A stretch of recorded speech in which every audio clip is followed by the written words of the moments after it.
Hello, everybody, and welcome to our webinar on Battle for Brains. How can the public services compete in competitive recruitment markets?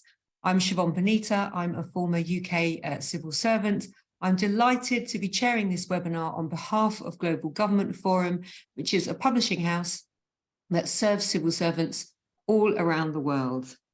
In terms of today's topic, governments around the world are facing what has been described as a war for talent. A number of factors have combined to make it increasingly difficult for public sector organisations to recruit and retain the people that they need. Those factors include tight budgets, post-pandemic workforce adjustments, and competition with the private sector, particularly in specialist areas such as digital and procurement. Today's webinar, we're going to look at how governments can make themselves attractive to employees. And we have three great speakers from three different countries who will give us their perspectives on the talent challenges and some of the recruitment and retention initiatives that are being used in their government organisations to attract and keep the very best people. Once you've heard from our panel, we'll move on to questions, including many of those that have been sent in from our Global Government Forum audience. So in terms of our wonderful panel today, first we'll hear from Lauren Hunter, who is Director of Talent Policy and Platforms at the Office of the Chief Information Officer in the Treasury Board of Canada Secretariat. Lauren joined the government there in 2008 and has worked extensively on Indigenous issues, strategic policy areas, innovation and digital products. She's led platform experimentation and delivery related to digital talent solutions. And working with her team, she launched, for example, the first innovation hub in the Government of Canada in 2014 and has helped several other departments in establishing their own hubs and labs. Then we head over to Singapore, where we'll hear from Pek Kem Lau, who is the Chief Human Resources Officer at the Public Service Division for the Prime Minister's Office over in Singapore. Pek Kem is responsible for professionalising HR in the public sector of 16 different ministries and more than 50 statutory boards. She's also the twice elected president of the Singapore Human Resources Institute. Prior to her current appointment, she was the Senior Director for HR and OD for the Global Alliance for Improved Nutrition, which is a global not-for-profit organisation based in Geneva. So really does have a wealth of experience to bring to our conversation. And then last but not least, we will hear from Jessica Palatka, who is Director of Human Resource Management and Chief Human Capital Officer at the Department of Commerce in the United States of America, where she's responsible for providing leadership and directing programs in all aspects of human resources and human capital management for all of the bureaus of the Department of Commerce. This is quite impressive because that covers nearly 52,000 employees located across 50 states and more than 86 countries. Concurrently, Jessica is the Adjunct Associate Professor for the University of Maryland, where she teaches undergraduate courses in human resources and business. So I'm sure you'll agree with me. We have a fantastic panel here today. I'm really curious to hear what they're going to say and also to see how they answer the questions after we have heard from the opening comments. But without further ado, Lauren, I'm coming over to you for your opening remarks. Thank you so much, Lauren. Thanks so much. So I work very much in digital and tech, where there are some pretty specific challenges around recruitment and retention. The issues I think that we face in this space are really agnostic in terms of HR, procurement, if you're a policy analyst, there can be challenges with HR anywhere in government. Some of this has to do with us relying on outdated HR systems. Some of it has to do with just the mental paradigms around how we think about staffing and employment and relationship to organizations. Some of this hasn't really been updated since the last century, and I think it's due for a big shift. But when we look at digital and tech, we have these what I would consider accelerants in terms of widening the gap and the pressure on the system. So first and foremost, we have a massive pay gaps between the private sector and the public sector. And we have critical national shortages in some of these areas because the world basically has turned on digital, particularly in the last decade. And many of the jobs that we now have shortages in are jobs that didn't exist a decade ago. So it's very difficult to kind of come up to pace. And when we see this happening from coast to coast to coast, and also we're right next door to the United States, which is obviously a big employment draw for many people. We find ourselves with a shortage of people, at least on the surface. That's what it looks like is happening.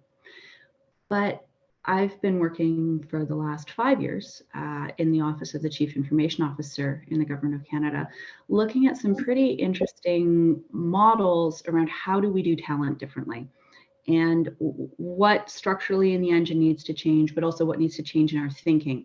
And is the problem really what we think it is? Should we just pay more? Should we just, offer more flexibilities? But how do we fix this gap? And when you start to actually scratch beneath the surface of some of these gaps, you find some really interesting things. So there's a whole wealth of behavioral sciences research that looks at what actually makes happiness. This is the burgeoning field in academia at the moment. And it's one that I quite like to read about because it does make me happy to read about happiness. It's a good pick you up at the end of the day. But the research really shows that beyond a certain salary bracket, more happiness is actually not produced. There's that sort of living expenses plus a little buff so that you feel comfortable, so that you can sleep at night, bills are paid. But $100,000, $200,000, $300,000 more doesn't necessarily equate to proportionally more happiness. And there's, I think, an increasing understanding when we look to other forums. We look to TikTok, we look to Instagram, we see this widespread exploration of what does happiness really mean? What is authenticity? Where's my place in the world? And I think government, rather than looking to salary and looking to traditional incentivization, promotions, power, authority, I think we actually have to look radically differently when we think about what we construct as our value proposition. And the good news, I think, is that at least the research we've done in Canada shows that we can make a lot of progress against some of these entrenched recruitment challenges if we approach them in a very different way. So what I would posit as being, I guess, the new value proposition for at least this coming decade, beyond that, who knows, robots may have them all, may take over the world. But for this next decade, I would predict that the real value proposition is going to be meaning, belonging, and identity. And I would differentiate these. So when we ran experiments, we found that the top 3 things that attracted candidates to apply to jobs were their impact, the daily tasks they were going to be looking at, and the teams that they were going to be working with, because they want the culture. But as part of that, the public service has this really interesting option around meaning that some private sector companies get there, but it's hard to think about bringing meaning to your life with more rigor, more value, more sort of depth and reach than by being able to impact the shape of the whole country.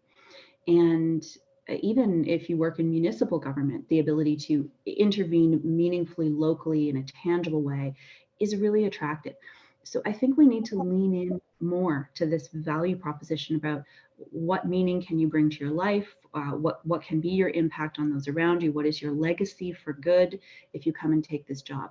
The corresponding side of that, though, is that if government is going to campaign on the idea that this is a value proposition it can offer to recruitment, it has to make good on that. So for each of these, meaning, belonging, and identity, there is the counter side of that, which is that you can't put them on the table, and then when people show up, that's not what they find. So then, because then, these days, there's no controlling the messaging. If people have a bad experience, that gets out. It could go viral very quickly. It has large ripple effects. So I think the onus is on governments here to shift their thinking a little bit around, yes, we say come work for public service, come do good, but are we then creating environments on teams where people can actually do the good that they were attracted? Is our commitment to them at the hiring moment, are we being transparent? Are we being authentic as an organization? And there's a bit of a corresponding soul search there as we put meaning in the window, we ourselves have to have a little bit of a deep think about what is meaningful in the public service and how do we enable that. And I don't mean corporate reporting. I mean deeper philosophical, hard looks at whether or not we are able to offer that. And in cases that we aren't able to offer it, I would say some of the experimentation we've done shows that if you're simply authentic about the limits of what you're able to offer people, that will actually suffice for the meaning. So if you say you can come in and work on this, but there may be changes and this is, unstable for this reason, people will come in eyes wide open and they'll then be more accepting of things not being quite what they planned. So there's that transparency that can mitigate some of that culture change. Belonging is also really important. So I think if we want to start attracting people into jobs, we have to stop thinking about it as exactly that. We have to stop thinking about hiring a person to fill a job. We have to start thinking about placing a person on a team. And when we start thinking about that, even somebody who works almost entirely on their own will have a manager. That manager will have an organization that they're part of. So being more transparent with people about what is it that we are offering, what is the culture like, and we ran some really interesting experiments about that. We had job posters going up where managers were saying things like, come and work for us, all the cubicles are dusty rows and eight dusty rose color and 8 feet tall, and you can't see anybody, and it's a terrible space. But doesn't matter because we're never in them because our team is always collaborating. We're always, working with our client groups. We're out on the floor. We had so many people attracted to that job poster.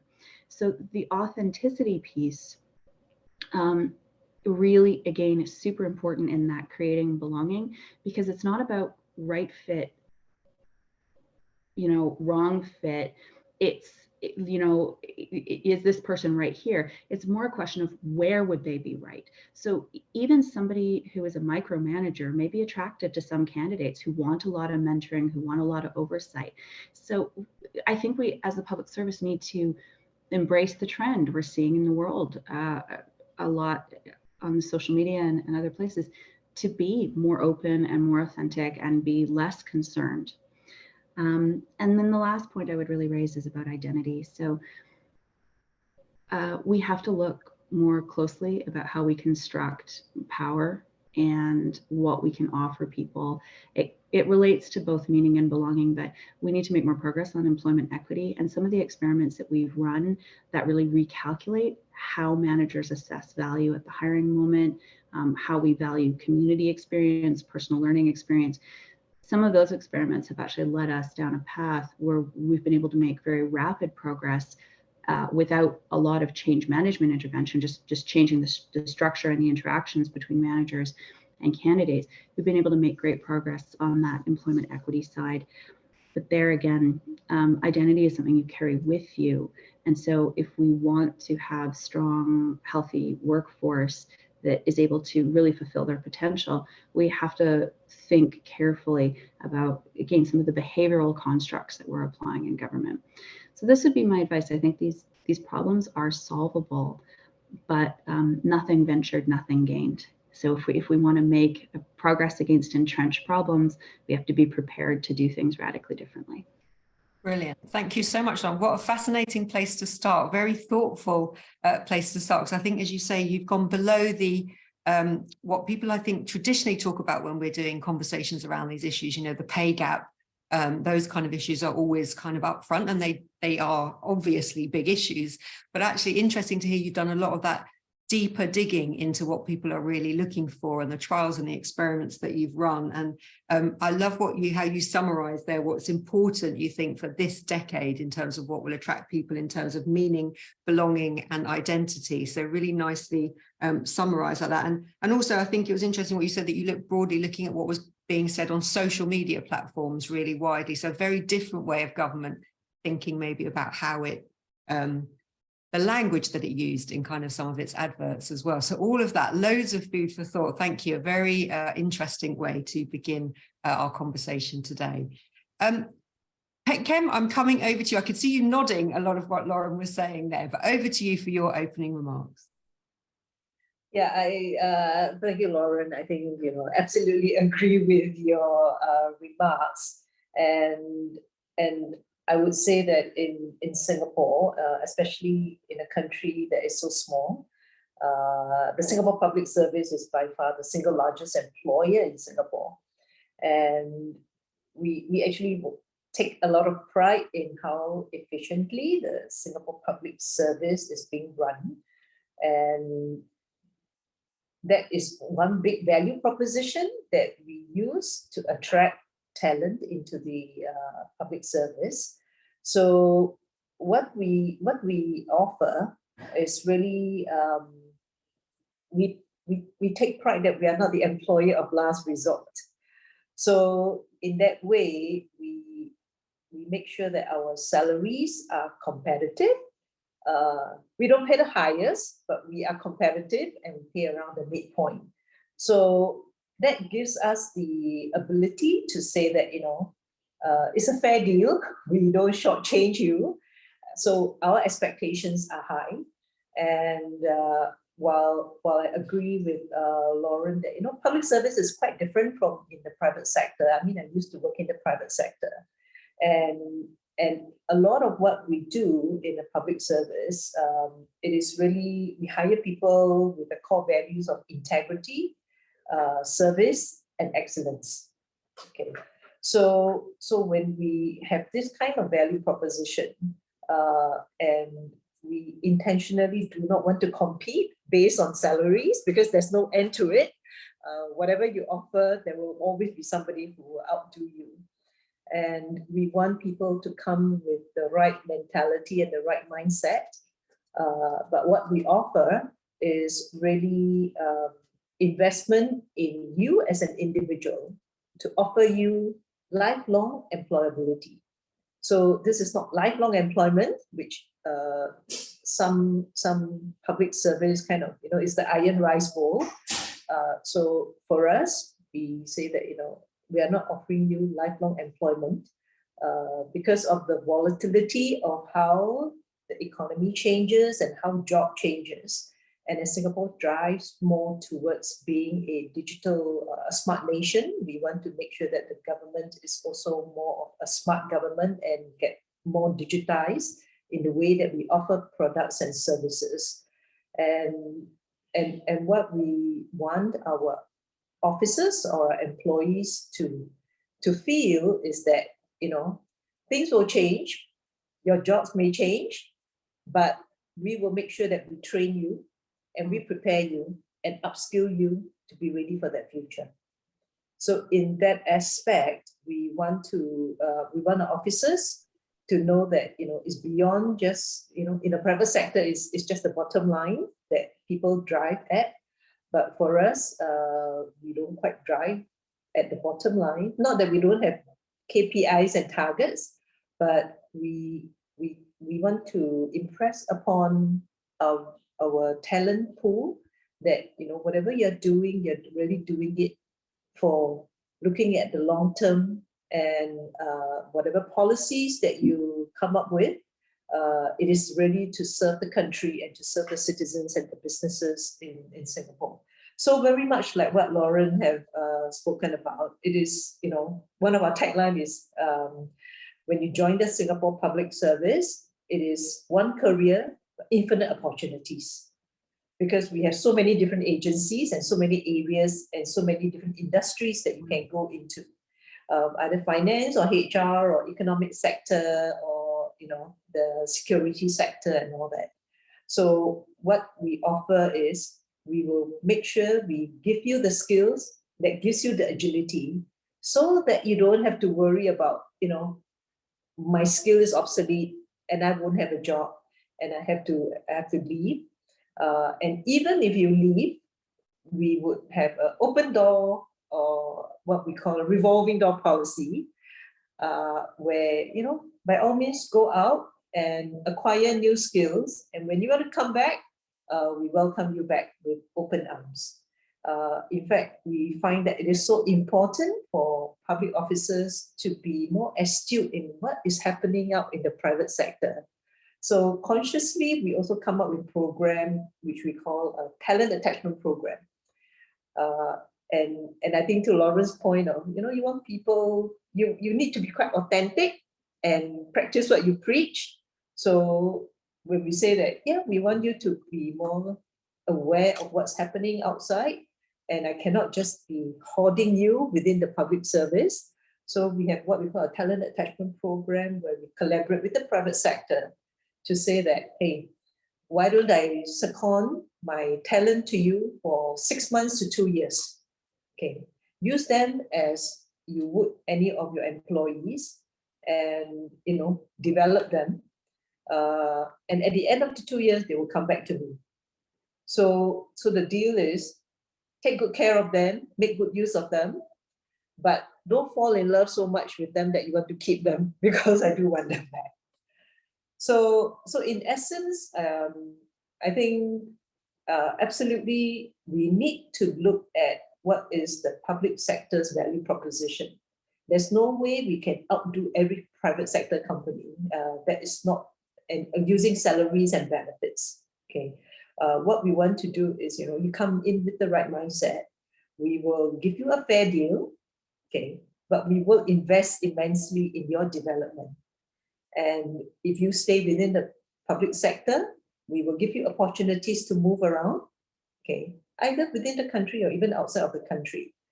But if you think that you want a stint in the private sector, rather than you quit and go to the private sector, we are saying, let us facilitate that for you. So I think increasingly we are looking at how to be a bit more proactive rather than be reactive to try to stem the attrition. So I think during COVID, we also faced that great resignation, and we do have people who would leave the public sector, but it's always with a view of, by all means go, try it out, and when you're ready to come back and contribute to the public sector, we welcome you back. Right. Thank you so much, Petcam. I mean, really interesting. There lots of overlap, I think, with what Lauren said in terms of that real sense of focusing on the values, that the pay and the wages, not necessarily the primary factor. Like what you said, really like what you said about come in to the public sector in Singapore, and it's one career, but lots and lots of different possibilities, lots of different opportunities, and that offer of investment over time, so that even as the future of work evolves, you will be skilled to be able to respond to that and to kind of fulfill your potential in that.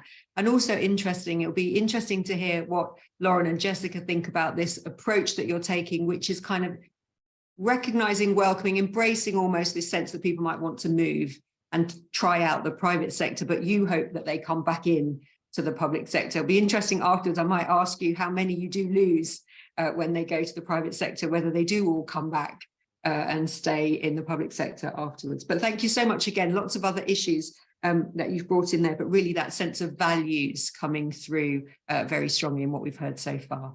Jessica, coming over to you now. Let's see if we have any different perspective from America on this.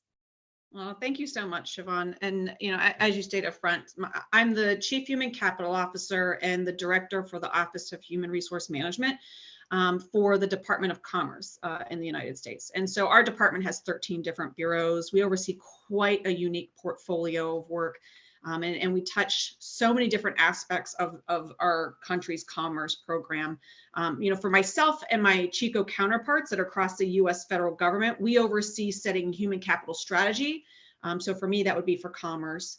And then providing strategic and consultative human capital services to customers, which are the HR offices within each of those 13 bureaus that I mentioned. And some of those you might recognize, like our Census Bureau, Patent and Trademark Office, NOAA, for instance. Everyone's very familiar with NOAA. They love NOAA and the National Weather Service. Our objective through those services is very clear, and that's to help our customers achieve their vision and mission, and taking their organizations from good to great. And that's one of our slogans that we use. So one way that the federal organizations like Commerce can go from good to great is through employing very successful human capital strategies. So Siobhan, when you read out my my bio, one thing that's not in there that you might not know about me. So I'm an avid triathlete. And so whenever I speak, I almost always use some sort of analogy. And today you guys are going to get an analogy about bicycles and bicycle wheels. Just really helps paint a picture, I think, and makes a little bit more sense. So, today I'm going to use that. I'm going to paint a picture of an overarching human capital strategy, and I'll do so using that bicycle wheel analogy. So if you think about a wheel, each spoke, the tire itself, the frame, all need to be strong to successfully complete the vision and mission of that human capital strategy that we set out.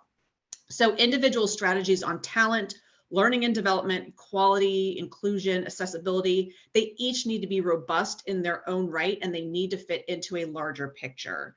Now if you're picturing that wheel, a bicycle wheel, the spokes, are going to be your key components. So what I look for recruitment, I look for retention, like I just mentioned, DEI and A, diversity, equity, inclusion, accessibility, training, learning and development, all contributing to the strength of that wheel. They all have to be equally strong. So a closer look at each one of those, what I see, our commitment to creating, a U.S. federal workforce that is equitable, it's inclusive, it's diverse, and it reflects the people that we serve. So we really understand the diversity of our customers that we're representing. We call the 3 R's: recruitment, relocation, and retention incentives to increase competitiveness. Things that fall into that include paying for people who move to take a job, so relocation, offering higher financial incentives, sign-on bonuses, retention bonuses, paying off student loans, things like that. We establish services that expand and support government-wide learning initiatives. So we do that to enable continuous learning and upskilling and reskilling, and then providing easily accessible opportunities for both personal and professional growth. So we really try to support our employees' career journeys. So, those are the individual spokes of my wheel. What then holds those spokes together on the wheel? Metrics, data, continual process improvement, and as we continue to look past, that analogy, past the spokes, past the wheel itself, you have inputs maybe from outside of a human capital arena, the tactical, the operational inputs, such as workforce analysis, workforce data analytics. Those are the planning and feeding that go into the wheel, much like a chain, right? Continue my bike analogy, that continues to drive the process forward and keeps your wheels spinning. So these elements contribute to successful and equitable human capital practices. So you have to support and maintain these elements equally to keep that wheel turning. So one of the things that we do, in order to do, because that's a lot, right? It sounds so easy. Oh, okay, have really successful strategies that feed into a larger overarching strategy. So we really try to learn from our past to foreshadow into the future. And I love what both of the speakers said before about the data side of this and the innovative side of this and the technology side of this, because that's absolutely what we need then. From my perspective, I take the output of that and use that in how I then go forward with my strategies.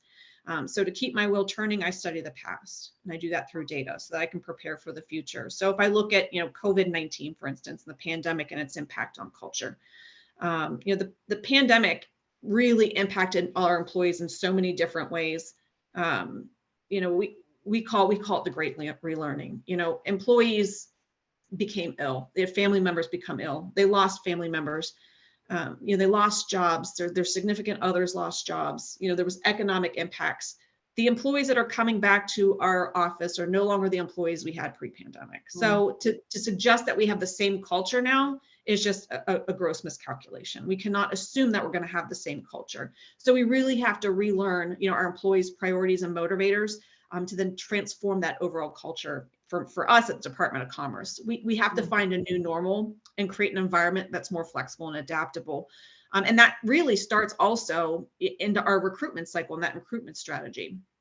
So since we started the pandemic, we've really revamped our recruitment strategy, and our department came out with a 2022 to 2026 strategic plan. And inside that plan were 6 strategies specifically to better recruitment practices across the department, taking into consideration what we're pulling out from the pandemic and our lessons learned. So attracting, recruiting, hiring, retaining talented and diverse employees, that's 1. Improving hiring processes and pipelines to reduce hiring time and vacancy backlogs, that's 2. making the department's work environment more accessible, inclusive, and engaging, that remote, that hybrid work environment, that's 3. Build a pipeline to develop minority managers and senior executives, that's 4. Develop and grow current federal employees and their skill sets to adapt to our changing priorities and missions, and whatever Congress decides we're going to move forward with next. That's number 5.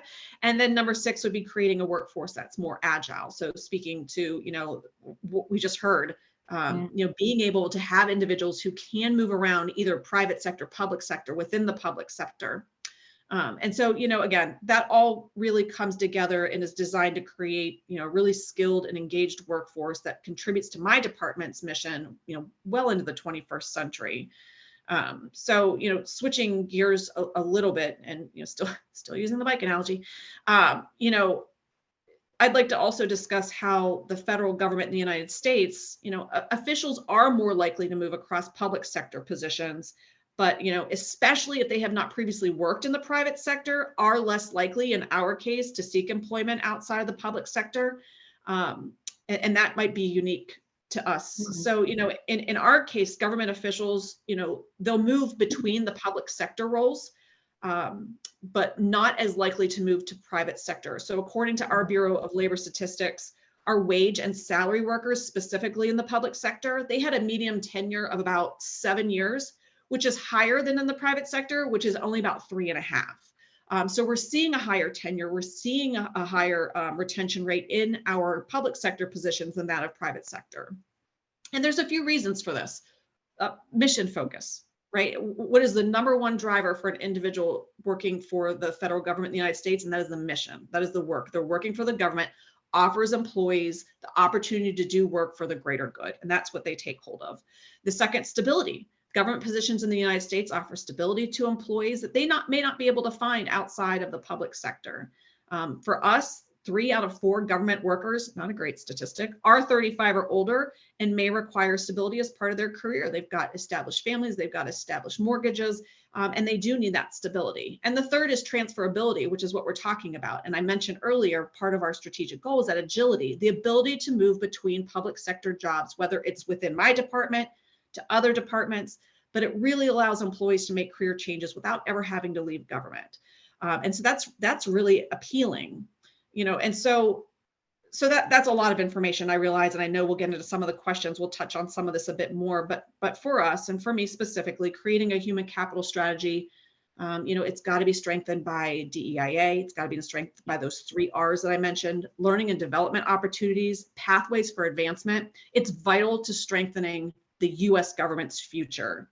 And so in this changing environment, in this changing world, learning from the past to help us build resilience and agility for the government is only going to help us build organizations that are going to be able to attract talent for years to come. Brilliant. Thank you so much, Jessica. Again, I think echoing some of what we've heard before, you say, the focus on kind of learning and development, people realizing that they will have that continuous kind of investment in their own futures, but also some different things you introduced there, some of the incentives maybe that you put in place, the financial incentives to make it easy for people to relocate, for example, student debts being paid off, those kind of issues that you raised. Like we say about the great rethink, so that looking at the workforce post-pandemic as not being the same workforce as before the pandemic, and what needs to change then in terms of what people's values are and priorities are now. And then, as you've mentioned, the kind of 3 things that are unique in terms of the private sector, what's attracting people to stay in the private sector, working for the greater good, that sense of stability, and also a bit like Pet Chem said, that transferability, so lots of options across different departments. So really interesting to hear all of that. But also one thing that you said, which I think lots of countries would be very envious of, that is that you're not losing people necessarily to the private sector. People are moving across different areas of the public sector, but not necessarily moving to the private sector. Thank you very much, 3 of you, for such brilliant opening presentations there. I want to dive straight in because we've got lots of questions to get through. And the first one I want to pick up on, this sense of values has come out strongly from what all of you said in your presentations.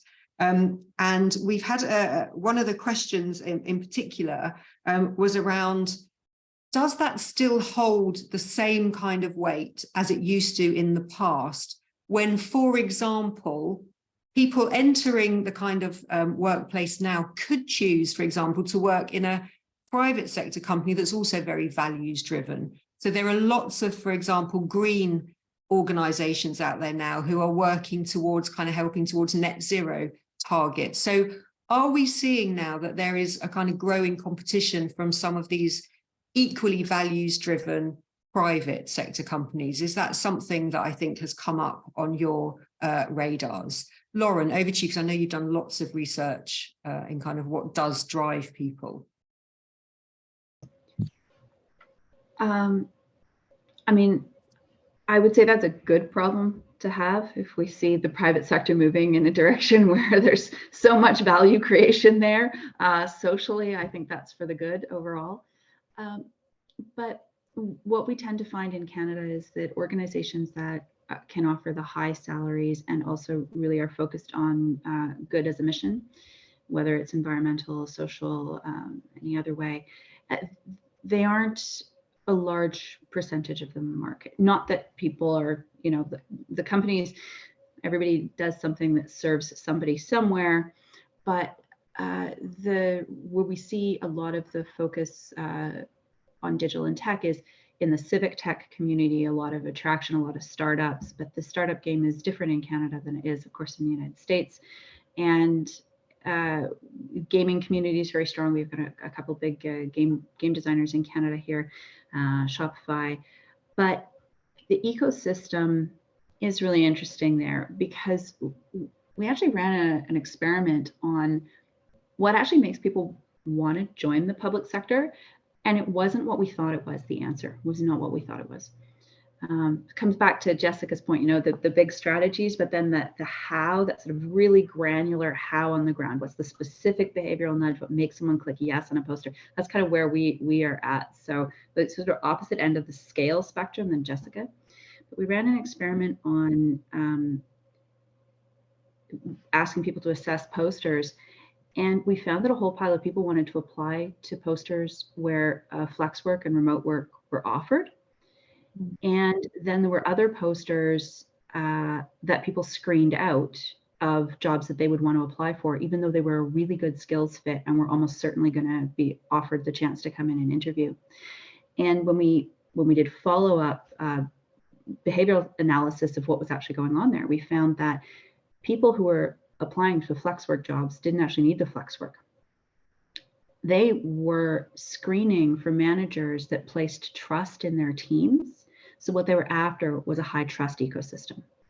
And there were other things in the posters where they were screening for that. Again, they were looking for that authenticity. They were looking for an environment where they as an employee would be trusted and they would trust. So I think that this notion of public trust and the stability of government and what we can offer there in terms of accountability and being an employer that is faithful and true and consistent over time, I think there's something really interesting there.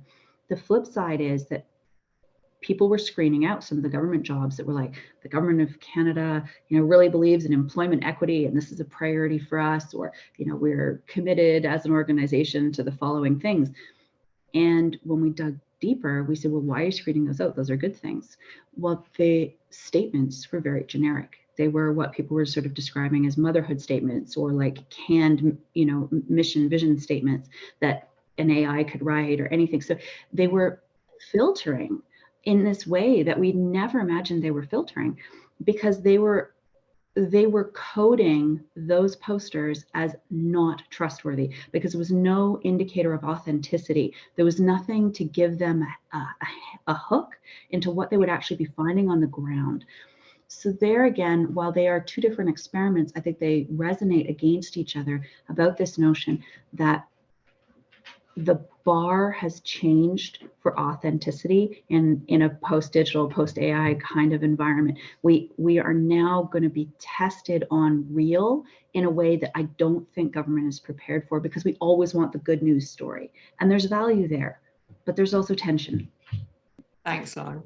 Kem, I'm going to come to you on this issue of, has it become harder to attract people with values because some of the private sector also is, now working on the areas that you could argue are values driven. But based on what Lauren said there, and we had questions in about this as well, at the same time, do you think that some people have lost trust in government, so they don't see government departments as being particularly values driven or in the same way that they were before? So are these two things going on, do you think?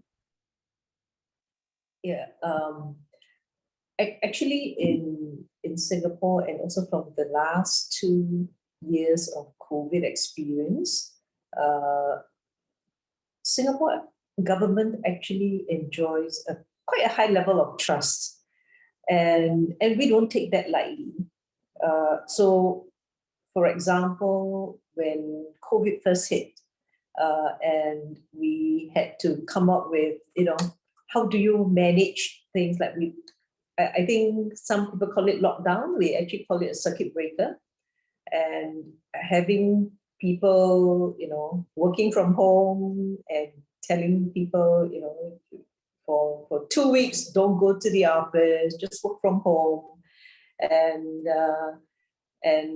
when do we ease some of these safe distancing measures? What are some of the safe distancing measures? And closing down some businesses like karaoke lounges and all that, in order to operationalize a lot of these things without getting a mayhem of protests and all that, actually requires a high level of trust that people have on the government.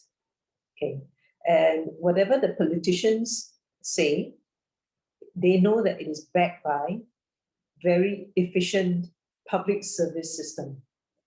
So like I said, we don't take it lightly, and we don't take it for granted. So in particular in Singapore, the Singapore Public Service takes a lot of pride in the sense that we are very transparent.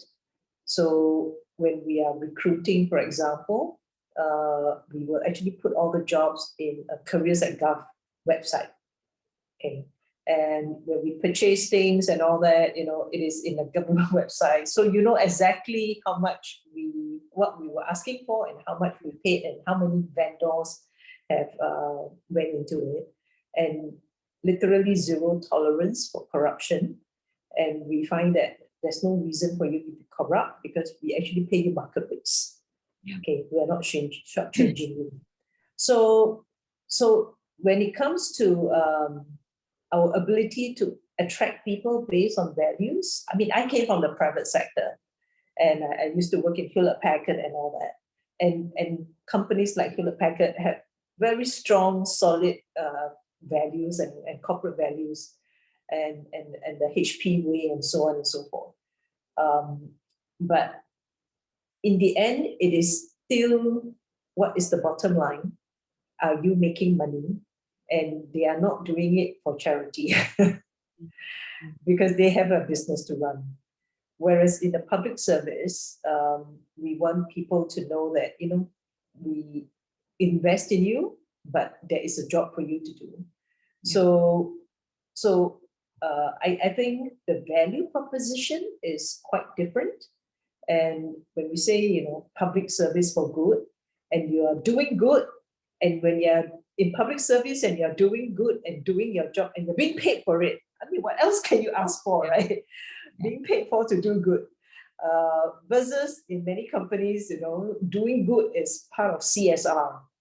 Okay? Yeah. So you do your day job and then you do good, and then you have that good feeling that you're doing good in that sense. So we, rather than see as a competition, and something which the private sector companies can easily attract people just based on values as well. But like I said, you are running a country. Yeah. How big can a company be? Because you are still running a company. Yeah. And when we invest in certain areas, we put money where our mouth is. And when we say that, this is a sector that we want to invest in, digitization and all that. So it's very concerted efforts, and we really invest. And you can see the government investing a lot of resources into different aspects that we are focusing on. Yeah, thanks, Beckham. Jessica, I will change the order up so you won't always be the last that I come to, but on this issue of values between the public and the private sector, do you think that has changed over time? Do you think there is less trust in government? Do you think people, for example, I know in the UK, for example, officials will often get, in the eyes of the public, there is very little difference between officials and ministers sometimes. So if people don't perceive the government is doing something they like, then they might think the public servants aren't doing something that they like. Do you think that is making it harder to attract people to the public sector in terms of this sense of doing good, or doing maybe more good than you might in the private sector? I think that it is. I think that it is cyclic. I don't know that I can answer, today. I can answer in a year. It might be a different answer, and I think there's really going to be a cyclic answer to this. And Lauren mentioned a couple points. She mentioned the economic environment and how that impacts whether people are looking at the values. But I think Jessica has frozen for 1 second. Hopefully she will come back in a moment. But while we're waiting for Jessica to come back in, I did want to pick up on the issue of the legacy of the pandemic. Recorded. There you go, Jessica, you're back in the room. Yeah, that was weird. Sorry about that. We just lost you when you said the economic cycle kind of can impact on kind of the values that people are looking for. Thank you for your patience. I'm not sure what happened there. What we're seeing is that we're seeing in the private sector, we're seeing some layoffs, we're seeing some, with the move to remote, there is less opportunity in the private sector. So while the values may drive individuals to look for work in the private sector, it is not a stopping point to them also turning to the public sector. What's interesting is that, when we talk values and corporate values, and I look at our department's values, we have 4 values that we hone in on, and ours are service, passion, respect, and equity. Those could be about the business or about the employee, right? And that's what I think is important. In the federal government, the values, the vision, the mission is ultimately going to be self-serving. So that is something that I think is very appealing to individuals, that when they come to public sector, they're helping their fellow, they're helping their neighbor, they're helping their fellow American in my case. One instance recently, our government approved a $65 billion act to look at infrastructure. And it was called the Infrastructure Act. And it went to our National Telecommunications and Information Administration. And the purpose was to expand broadband access, across the nation, to provide internet access to every aspect of the country that we can, to get the low serving areas, not just in high populated areas, but to make sure everyone has equal access. And that is something that as these types of laws, as these types of access, as money comes into government, that I think is something that is attractive to individuals who are looking to support very specific values. The idea that we are trying to, not only execute a governmental objective, but also reach our fellow American, help out the rest of our country, improve our inclusion attempts. And in this case, the ability to access the internet in a very basic way, which we take so for granted. So I think it's things like that when we look at, really what it is that they're looking for, we do offer very similar opportunities. Lauren also mentioned when individuals were looking at, the posters, whether or not were they really screening out the supervisors and the ability to be flexible. And in recent research I did with an organization here in the United States, we looked at it generationally and found very similar results. And what we found is that individuals are really more or less looking for, their own hierarchy of needs over that of what they might find, in a mission or a vision. So is there an expectation for agility? Is there an expectation for flexibility? Is there ability to promote? Is there ability to train, to reskill, to upskill? And really looking for that self-preservation, given some of the economic impact that we see right now. So while the values are important, do I think that they are necessarily the driving factor? Right now, no. I think that there's socioeconomic impacts that are a little bit more important. And I think that in the hierarchy of needs, personal right now is just greatly outpacing what we're seeing in the amount that's being contributed outside of the personal needs. Yeah, thanks. I mean, connected to that, I think I was just saying when we lost you for a second, Jessica, that I want to pick up on the kind of legacy of the pandemic, because I think we've all touched on that in a little way as well. And it touches a bit on what Lauren was saying about as well, the kind of work that you did on what makes people happy, what motivates people, what makes people happy. I know it's a bit soon yet, because I think people are still kind of absorbing the lessons learned from the pandemic, but civil services around the world certainly changed the way they work dramatically. Lots more home working. A lot of them now are hybrid working, but also just more digital, more connection across departments. So it's fundamentally changed the way that people work.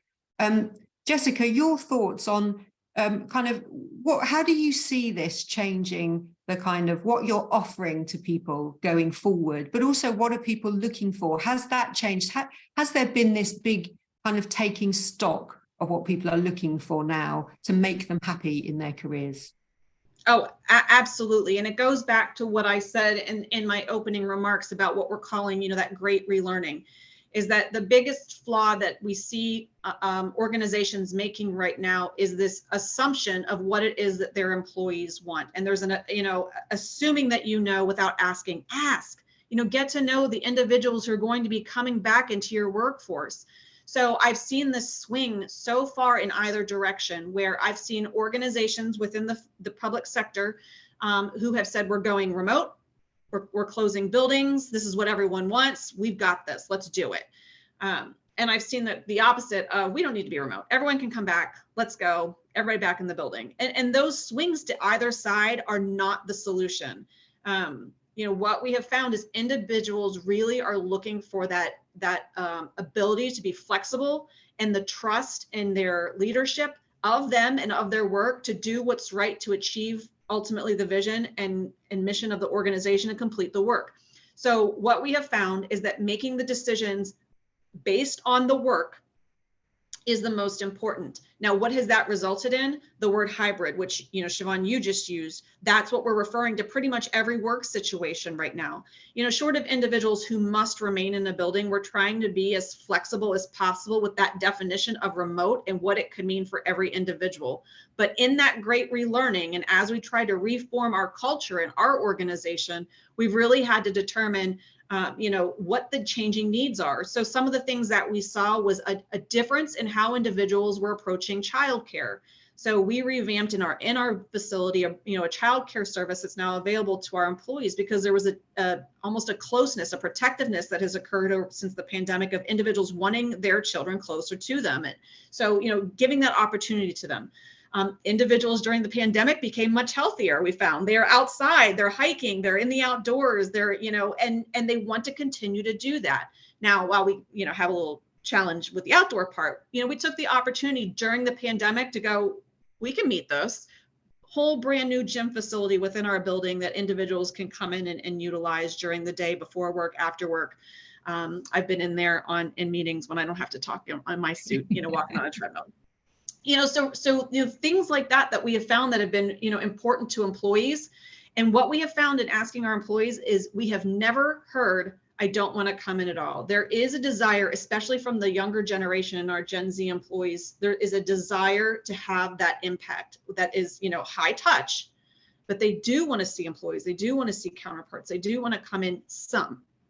Yeah. Some, it's not an all or nothing. Yeah. Thanks, Jessica. Lauren, your thoughts on kind of how have things changed, and are you kind of continuing your research on what people are looking for? Is that an ongoing process? Well, now we've rolled out the new tech platform for digital recruitment, so the research will continue on the side, but the research was ahead of the scaled build. But I really liked what Jessica said about the hierarchy of needs and the point about wanting to be closer to children and support systems. Because I would put the team, that point about belonging, I would put team right in there in the hierarchy of needs. I think one of the things that we've seen globally at an aggregate level in the pandemic that will have a lasting psychological impact is an awareness of our own human vulnerabilities.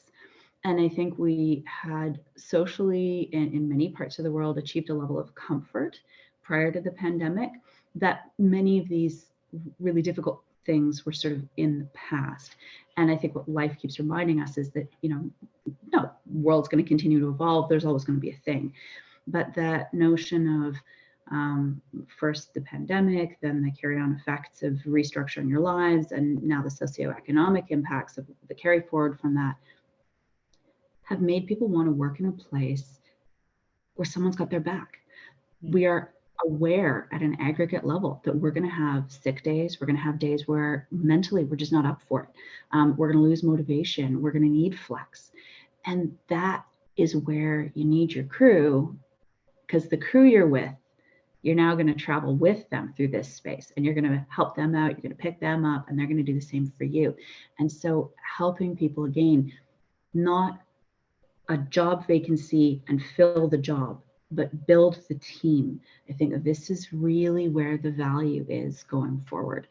And I would add that as we move forward in time, we also need to start thinking about those teams, including potentially digital solutions, maybe even down the road AI, but thinking about, like, we think it's hybrid now, but wait till part of your ongoing operations is to interact with the technology itself in a completely different way. That's a really interesting future down the road. Maybe that's next decade. Thanks, Arvin. Kem, your thoughts as well on kind of how the pandemic has changed things, but building on kind of what Jessica and Lauren said, I want to throw in something else as well, which is, I understand everything you were all saying about the importance of values and the importance of those other issues, not just pay, for example. But is that true across all professions? Or is there a kind of a difference maybe between some of these really, really competitive professions now at the moment, so digital and tech? Does pay have more of an impact there than it does maybe in some other professions? Is there kind of a reality check as well? So do you have to be differentiating across professions as well? Absolutely. I think it will be naive of us to think that, everybody is the same and everybody should, of this age, of this qualification, should be paid about the same. Rightly, like you pointed out, in the digital age, where cybersecurity, your ability to, there are certain tech skills, e-commerce skills that are highly sought after.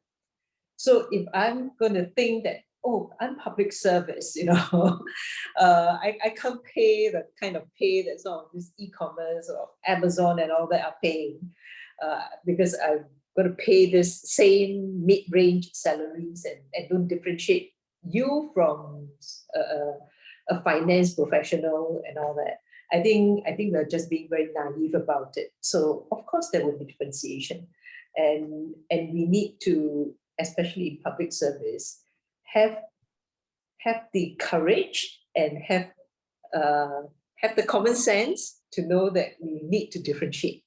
Okay, and we cannot be practicing a democratic, because of internal equity, let's pay everybody the same.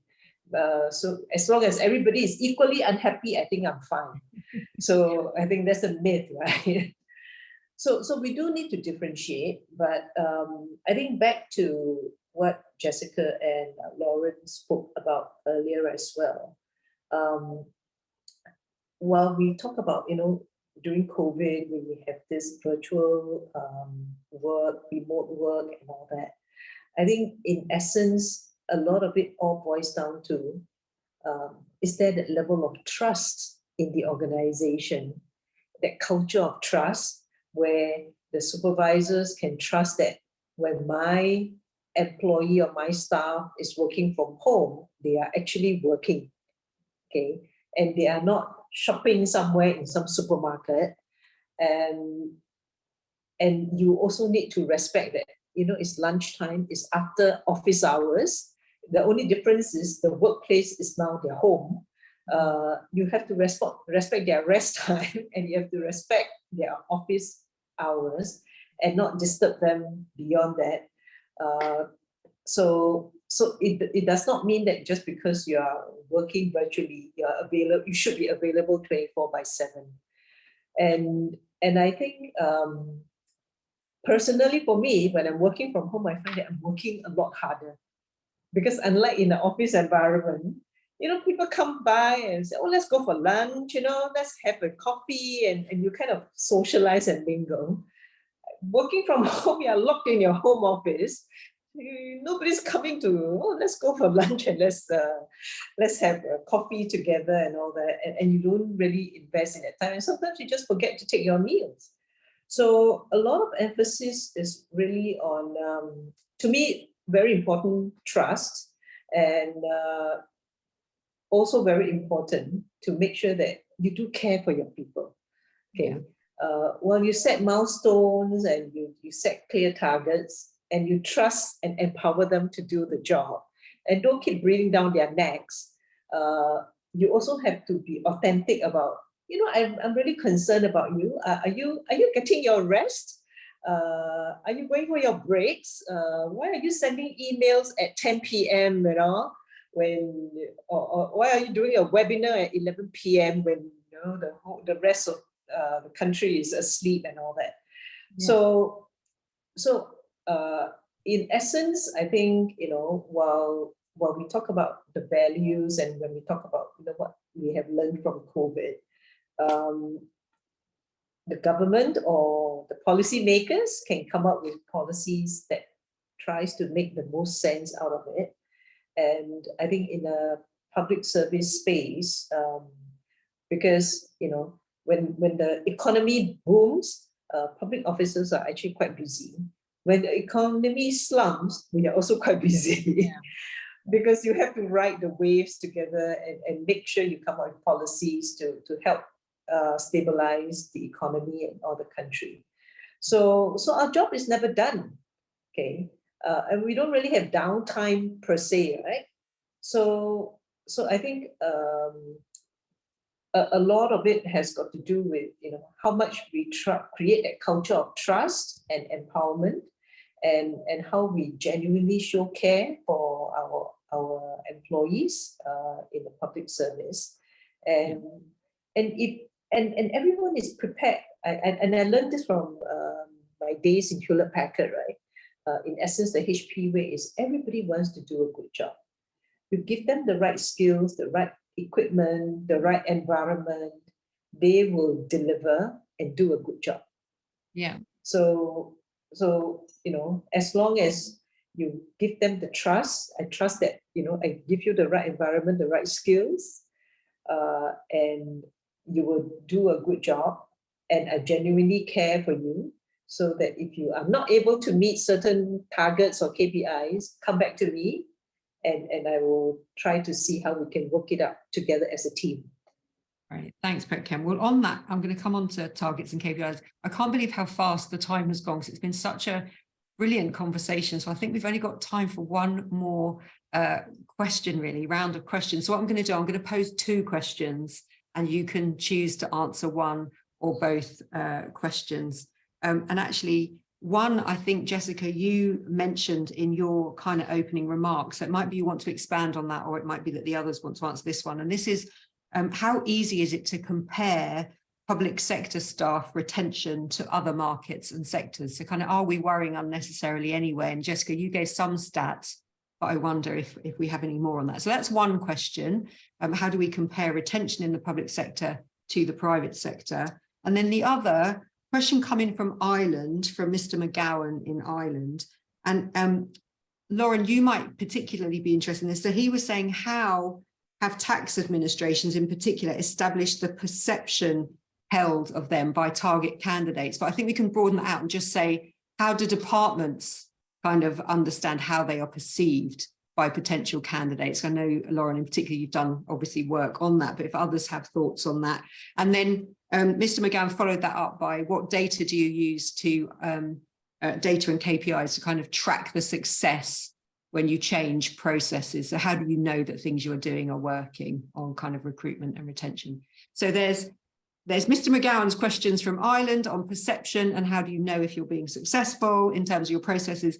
And then there's the question on how do you compare public sector retention to the private sector. I'm going to go in reverse order. So Jessica, I will start with you on this one. Great, thank you. And honestly, you can almost link these two, right? Because if I look at, you know, the retention incentives, and I look at the retention of my employees, you know, and I think, you know, when Siobhan, you and I first talked prior to this, I mentioned, hey, you know, not all attrition is bad attrition, because there are times where I have opportunities for employees to train, to develop, to reskill, to upskill, and an employee might not be interested in that. So it may be in the best interest of both of us that they go and they learn somewhere else. And as Pet Kim said earlier, they come back. They might go learn a new skill and they might bring that skill back. And it's something that I couldn't afford them. And it's something I didn't know they wanted. It's something maybe they didn't know they wanted. But ultimately, if you're a good employer, if you're a model employer, and if you do have that public trust, and to the second question, if you are performing, if you know, then the employees do want to come back. They do want to, you know, circle back and be a part of what you're doing. So in our case, we have seen that public positions in the public sector do have a higher retention rate than what we see in the private sector. But we also, I can skew that information, because what am I looking at when I look at public sector? Am I looking at people who have left my organization? Am I looking at people that have left public service altogether? Because then you're going down in the teens. That one's getting very, very limited. So it's a little bit of a skewed demographic that I can really work those numbers to play out to be the story that I want them to be. But even within federal government, even where I see individuals leaving Department of Commerce to go to other organizations, I welcome it. Anyone that I mentor, I give them my 3 to 5 year speech. I tell them in the first year, you're learning. In the second year, you're implementing what you learn. In the third year, you're hopefully starting to improve and say, okay, this is how I know we've done it. We can do this better. And that's what you do for 3 to 5 years. And after that, you start to get to a point of what's next. You know, and that's not true for everyone. Some people find their job, they love that job, they stay in that job for 30 years, and that's perfect. But other individuals who want that mobility, if they come to you for a mentoring and they want that type of mobility, that's what I share with them. Does that mean that, you know, I'm telling them I don't value them? No, I value them to the point as an individual where I'm going to look at their needs over mine and try to lose that selfishness. One of my, you know, spokes, back to my, you know, tired old bike analogy now, you know, is succession planning. That's one of the things that we very strongly take advantage of within the Department of Commerce. We actually lead across government for the federal government in succession planning. You know, is what are the opportunities that are coming? Have I trained my employees successfully? What do they need to get to the next step? And being honest with ourselves to identify, does that mean that they stay with me, or does that mean they go somewhere else and bring their knowledge back? And a lot of the times that is the case. And then when I look at, you know, how we're performing to get to that point in succession planning, we have performance metrics. We have a very defined set of performance metrics. I take that 2022 to 2026 strategic plan that my organization puts out, and right next to that is a list of performance metrics that are going to be used to measure if I was successful to that plan. So that's how we determine, and all of that is public knowledge. So individuals can always go out and see, you know, how well my organization is doing towards our own strategic goals. And I don't think it's hidden at all throughout the United States, at least what, you know, the impressions of the federal government are, and that's widely publicized across our news. And, you know, it's individualistic to our department, might not be the same, but, you know, in government as a whole, we're all working together, all the Chicos across all the different departments, we all get together very frequently to make sure that we are striving to help maintain that overarching viewpoint of the federal government, what we can do in helping recruit, retain, and train, and partner together to swap employees where it's appropriate. Brilliant. Thanks, Jessica. Pet Kim, over to you for your thoughts on kind of retention, KPIs, and perception. Yeah, I absolutely agree with Jessica. And I suppose in Singapore, especially in Singapore Public Service, we actually operate as one trusted public service with citizens at the center. So, you know, if I have attrition from a ministry to a statutory board, you know, it's still within the same public service. So as far as I'm concerned, it's actually a good move, because like what Jessica said, 3 to 5 years. In fact, intentionally, we put in a program to try to build in more agility into the workforce and say that, you've been on this job for 5 years, you're doing well. Have you considered going to another department or going to another agency? And then, have a different environment, have a different take, have a different feel of what it takes, and building the agility into the public offices. I have lesser of an issue of people staying in the same job for 30 years. And because of environmentally work changes, and after 30 years, and say, oh, Jessica, would you want to go to another agency? I think all hell will break loose, because, I've had managers and directors who tell me, no, they cannot move because they have been in this job for the last 30 years. Even the chair that they're sitting on have their backside molded on it. Okay, not only do they not want to leave this department, they don't want to leave this agency, not to talk about going to another agency or going to the private sector. So we have ourselves to blame for not injecting the agility in them to get them used to the idea of, every 5 years, you should take stock and whether, am I still relevant? Am I having the skills that are ready for the future? So I think, agree absolutely with Jessica. Attrition is not necessarily a bad thing. Okay. Yeah. I think the ability to introduce some agility, some movement in the workforce is a good thing. It need not be because of attrition, and you can proactively try to work in some structured job rotation and then initiate it. So, like I mentioned, my talent attachment program, where I actually collaborate with the private sector to say, rather than they have to go and find a job and I lose them to you altogether, let me curate the whole exercise so that I can reap the benefits of them going out to the private sector and come back with additional knowledge. And to the next question of branding for some agencies, I mean, the tax department, you collect taxes. How much can people love you, right? And whatever you're doing, I'm collecting taxes. So what we do is, while it is a painful thing for people to pay taxes, we make it more convenient. So when I have to file my taxes, and because we want to operate as one trusted public service, meaning there's a no wrong door policy, we want to make sure that whatever information you give me to the government, we make sure that it's shared in the government, so you don't have to keep giving me the same information. So I kid you not, today when I file my taxes, practically everything is populated. It takes me no more than 30 minutes to get my taxes filed, and everything is online. Yeah, the tell us once. Yeah. So there will be some value proposition that even agencies where are not seen to have very strong value proposition of doing good, you will still find some silver lining, and it's up to the creativity of the respective agencies to look at it. Thanks, Beckham. Lauren, we started with you, so I'm going to finish with you. Your thoughts, maybe in particular, helping Mr. McGowan on his perception kind of issues. I have to admit, I know basically nothing about tax departments in Ireland. But I will say that if departments want to know how they are perceived, all they need to do is ask. And I don't think we do that a lot in government, because sometimes we actually perhaps don't want the answer. We want to talk about vacancy rates and retention rates and turnover and the number of processes, the number of applicants, but we do need to ask. We need to ask what's attracting, and we need to look at retention.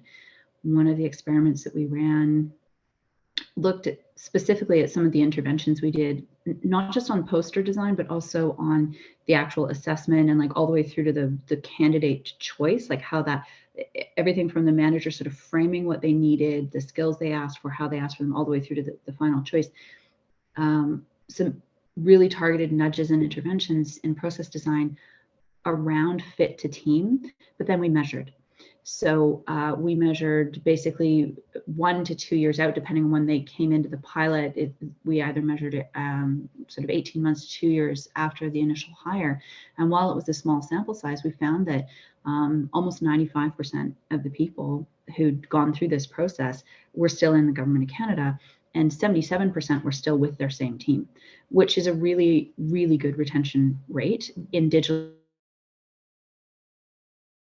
and tech. So you got to remember the context here. People move around a lot because the demand is very high, particularly new entrants into government who haven't come in, so these are external hires coming in. And what mattered there again was that when we took more time about the placement, but then the fit was good. So there was learning, there was development, there was good culture fit with team. And I think that when we look at retention rates, this is one place where raw data alone does let us down, because we think about percentages and we lose sometimes the why, because it's difficult to capture the why if we're looking only at economics and mobility rates and who's where at a certain point in time. I think the why is very important. And so it's good UX, it's good citizen service delivery. Just ask. Yeah, brilliant. Just ask. I mean, that's a nice note, I think, to finish on. We have come to the end of our time. I just want to say thank you so much to Lauren, to Jessica, and to Pet Kemp. Fascinating conversation. I think there will be lots in there for our audience to take away and to think about, not just people who are themselves thinking about kind of HR issues, but also kind of just people working broadly across the public sector when they are thinking in their own areas about how they might attract and retain the best people. To the audience, this website will be available on demand on our website, and the link will be available to share with your colleagues and your peers if you know of other people for whom it will be potentially useful. And also there will be an article as well written with the key points from today's discussion, which we will also make available. So that will have a summary of kind of what has been said today. But thank you so much to our fantastic panel for sharing your thoughts and your expertise with us. I hope we see you again on one of our other conversations very shortly. But for now, have a lovely day, the rest of the day, wherever you are, and I'll see you again very soon. Thanks, everybody. Bye-bye.